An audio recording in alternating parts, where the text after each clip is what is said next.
Люди добрые, приветствую вас. Вот, хочу сегодня еще одну молитвенную практику записать. Она такая, короткая, но, на мой взгляд, важная, и она весьма, может быть, весьма эффективной. Вот, начнем мы с чего? Начнем мы с того, что центр всей нашей духовной жизни – это Евангелие Иисуса Христа. Евангелие, как мы знаем, имеет 4 части. Это рождение Бога в теле человека, да? Вот его святая жизнь на земле, его смерть на Голгофе за грехи наши и славное его воскресение как подтверждение нашего оправдания, подтверждение нашего спасения.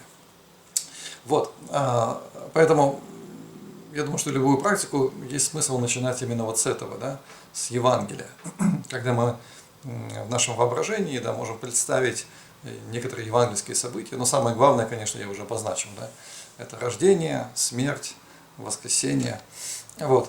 И потом мы можем вспомнить очень важный такой текст из Писания, да, где написано, что Христос соединил и земное, и небесное. Это послание к Ефесянам написано в 1 главе. Вот. Он соединил, да, своей смертью, своим подвигом, соединил. Да. Бог стал человеком, и теперь для людей, которые приняли Христа, которые родились в Нем, да, родились в Боге, точнее, да, от Бога. Вот. Для этих людей открыть теперь вот доступ в святилище, да, в духовный небесный мир. Для этих людей есть наследство. Об этом, кстати, мы молимся, да, тоже послание к Ефесянам. Там сказано, чтобы мы молились о том, чтобы Бог открыл наши духовные глаза на какое богатство славного наследия Его для святых, и какая огромная сила Божья находится в нас. Вот, поэтому вот это духовное богатство, да, как мы можем в него войти, да? Но мы можем использовать наше воображение. Конечно, воображение – это не все. Вот, конечно, мы хотим, чтобы было взаимодействие. Но мы вполне можем делать такие первые шаги, да, для этого взаимодействия, шаги нашей веры.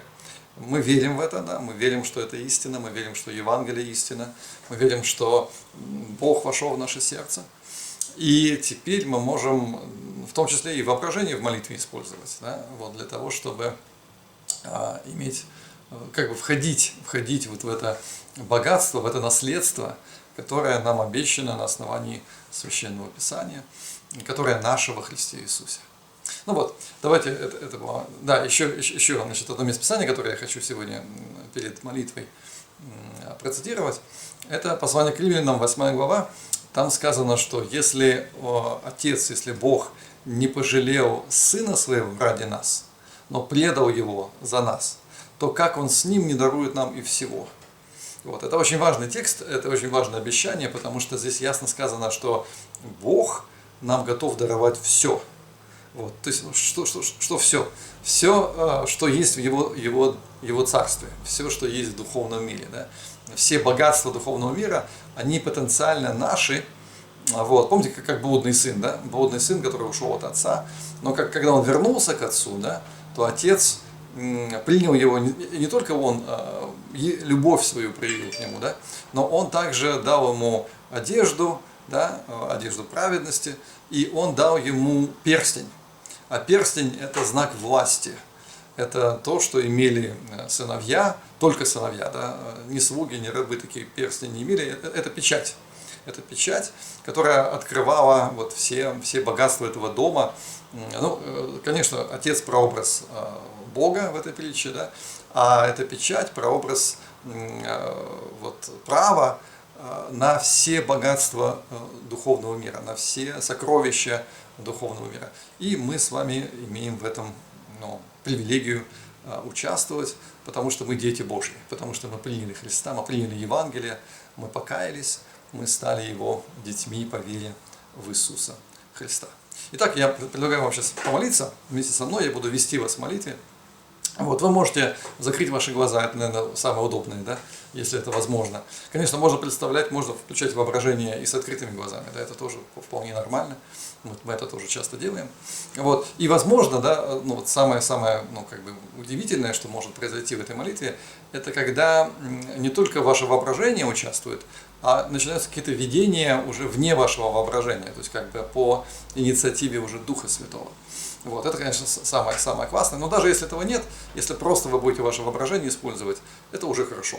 Уже хорошо, это уже ну, молитвенную жизнь как-то поднимает, зажигает, укрепляет, и это приносит благословение. Мне приносит благословение, и я верю, что это принесет благословение и вам. Итак, мы начнем с Евангелия. Мы давайте представим, да, вот сейчас, да, я включу сейчас пропитку, да, вот. Мне нравится, когда есть фон,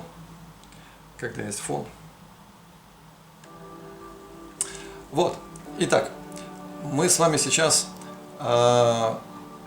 увидим, ну, в нашем воображении, в нашем внутреннем мире, давайте мы увидим Рождество. Мы увидим, как маленький младенец родился в хлеву. Вот. И это не просто младенец. Мы знаем, что это Бог, который стал человеком. Это чудо. Это потрясающее чудо. Да. Все мы видели, конечно, фильмы, да, вот, или изображения, да, вот, маленького Иисуса, младенца рожденного, да, и мы все это можем легко себе представить. Да. Вот. Ну, мы не будем представлять сейчас его путь на земле, потому что это длинно, да, это долго. Вот. Хотя можно какие-то вещи, конечно, вспомнить, представить. Но мы точно представим сейчас Голгофу. Вот такой центральный момент истории вообще Вселенной как таковой. Самое важное событие, которое произошло на этой земле, это рождение, а потом это Голгофа. Голгофа – это место, где гнев Божий излился на святого Сына Божьего. Он был безгрешен, поэтому он смог взять грехи на себя, наши грехи на себя. И вот важно увидеть это, да? Можно представить это в виде, тоже то, что в фильмах мы видели, да, изображение Христа на кресте. Или, может быть, просто в вашем воображении вы можете увидеть Иисуса. И мы можем подойти к этому кресту, мы можем подойти близко к этому кресту. Мы можем увидеть и почувствовать боль, даже страшную боль, чудовищную боль, страдания. Можем увидеть кровь, даже почувствовать ее на запах, может быть. Мы можем даже рукой прикоснуться, не физически, конечно, да, внутренне, да, в нашем сердце, можем прикоснуться к этому кресту. Можем почувствовать, как кровь течет, вот эта горячая кровь. Это кровь, пролитая за нас, за меня. И, конечно, сейчас время для того, чтобы благодарить. Господи, мы от всего сердца благодарим Тебя за потрясающее спасение, за потрясающее Евангелие, добрую весть, которую Ты нам открыл. Господи, мы так благодарим Тебя за рождение Твое на этой земле. Скоро будет Рождество, и мы тем более вспоминаем сейчас, что Ты стал человеком, Бог стал человеком. Немыслимое для нашей логики чудо. Но мы верим в это чудо, мы знаем, что это истина. Ты стал одним из нас. И Ты прожил святую, чистую жизнь, преодолел все искушения, все испытания. И взошел на эти страшные страдания на крест. Отдал себя, добровольно отдал себя на мучение.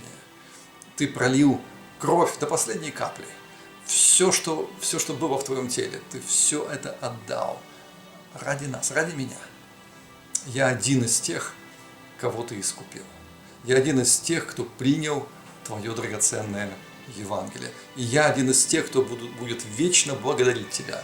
И я сейчас благодарю Тебя от всего моего сердца за великий подвиг спасения, за великое искупление, за ту великую жертву, которую Ты принес на Голгофском кресте.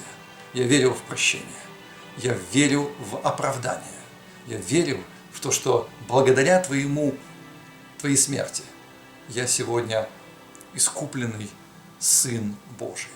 Я сегодня новое творение в Тебе. И я хочу зайти сейчас в духовный мир, потому что написано в Слове Твоем, что Ты, Господь, примирил своей смертью и земное, и небесное.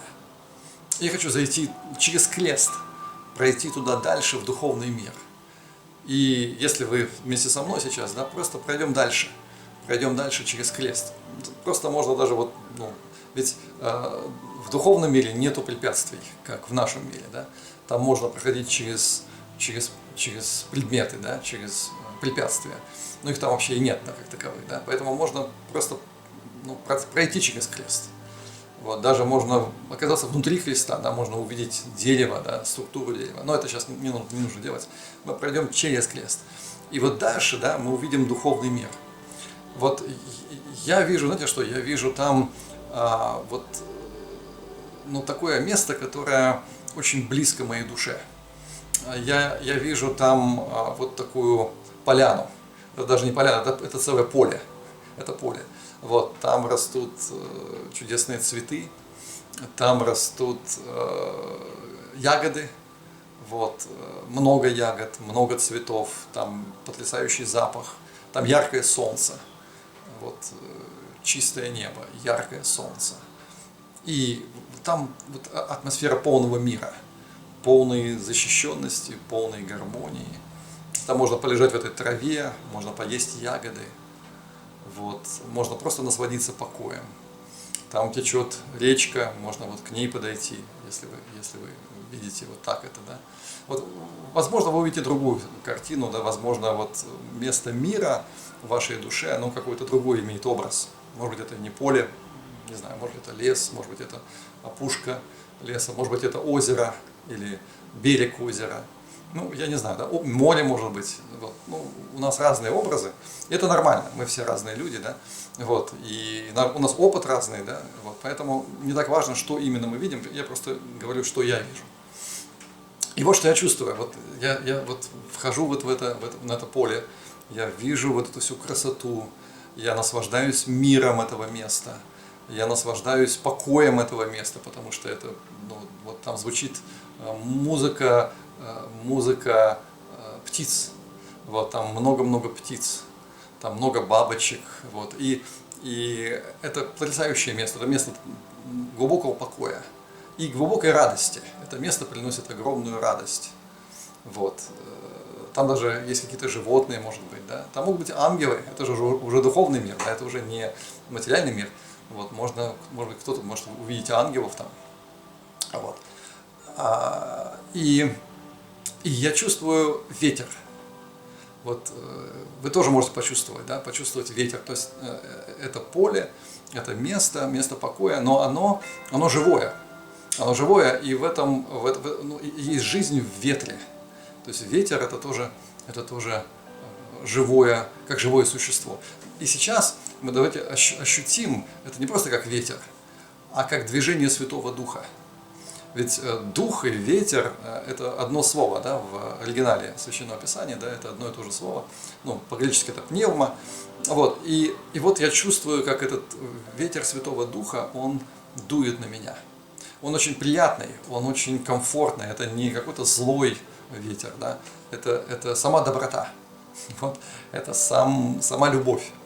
И этот ветер проходит сквозь меня, потому что я в духовном мире, да, мое тело нематериальное, он проходит сквозь меня. И проходя сквозь меня, он меня очищает. Вот если есть какие-то вещи там, да, вот может быть какие-то обиды, может быть какая-то боль внутренняя, душевная, вот, она вся уходит, потому что ветер очищает. Этот святой ветер, да, он просто меня очищает, он делает меня чистым. Что еще он делает? Он проходит сквозь мой разум, мой мозг, и он обновляет мой мозг. Вот, возможно, вот в этом потоке, да, можно какие-то новые мысли могут прийти. Вот даже сама вот эта вот сейчас практика, которую я сейчас вам показываю, да, она тоже пришла ко мне вот именно тогда, когда вот я был в этом потоке, в этом движении ветра, в этом движении Святого Духа. Вот. Приходят новые мысли, какие-то творческие идеи, что-то такое хорошее в разуме появляется, да? Вот, добрые мысли, хорошие мысли, светлые мысли, чистые мысли, вот, прославляющие Бога, радостные мысли, вот они прямо сейчас могут приходить к вам, когда вы в этом потоке Святого Духа, как ветра, да? Святого Духа. А еще просто подышите. Вот, просто подышите. Вот сейчас на вас дует этот ветер Святого Духа. Да? Просто полной грудью, да? Вдыхайте этот воздух. И, кстати, особенно если у вас какие-то проблемы с легкими, или вот сейчас, как мы все помним, да, вот эта вот эпидемия вот этого ковида, да, вот, если вдруг что-то у вас там в легких, вот, вдыхайте вот этот святой воздух, вдыхайте этот ветер, потому что легкие – это первое, с чем соприкасается воздух, который вы вдыхаете, да, и пусть они очищаются, пусть они исцеляются. Если вдруг какой-то там вирус в ваши легкие попал, да, или в ваши дыхательные пути, то прямо сейчас мы просим Святого Духа, чтобы вот этот поток его жизни, поток его любви, его поток, он очистил, он уничтожил все эти вирусы, всякую эту инфекцию. Поэтому просто вот полной грудью подышите. Полной грудью подышите сейчас вот в этом святом присутствии, в этом святом ветре, который вот на вас сейчас направлен, который дует на вас, вот, который любит вас, который просто проникает сквозь, он сквозь вас, да, он очищает вас, он обновляет ваше мышление, как я уже говорил, он исцеляет ваши легкие, и кстати, не только легкие, да, вот через этот святой воздух, да, он попадает во все ваше тело. Вы можете как бы попросить, чтобы этот поток прошел через те органы, которые, может, у вас сейчас болят, или что-то у вас там не в порядке, да, может быть, какая-то, не знаю, болячка есть или еще что-то. Пусть этот поток ветра, он пройдет вот сквозь все ваше тело. Вот. Еще раз я прошу Господа, чтобы прямо сейчас Он вам давал светлые, чистые мысли. Может быть, кому-то надо позвонить, может быть, кого-то надо чем-то поздравить, может быть, кого-то нужно ободрить вот, после этой практики. Может быть, кому-то как-то надо любовь проявить.